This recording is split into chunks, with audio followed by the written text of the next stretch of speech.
So there are really two views about language learning that will be familiar to you. One is that language is innate.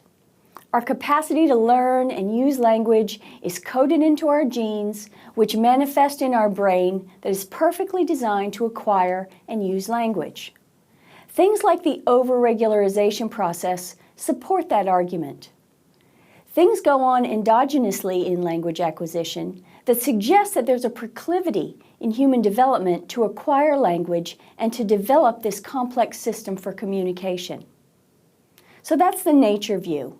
It's attributed to Noam Chomsky in the 1960s, a psycholinguist at MIT. Prior to that, people really strongly believed that language, like everything else, was learned. The preferred view was that language word learning was a process of association, as we've already talked about.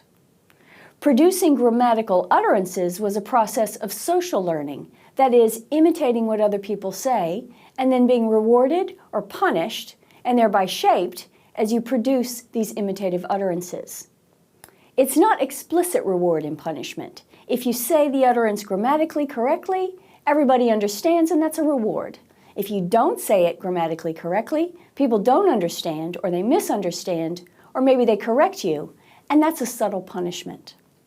The nurture view is that these learning mechanisms, these general learning mechanisms of association, imitation, and shaping, are powerful enough to get us to learn language.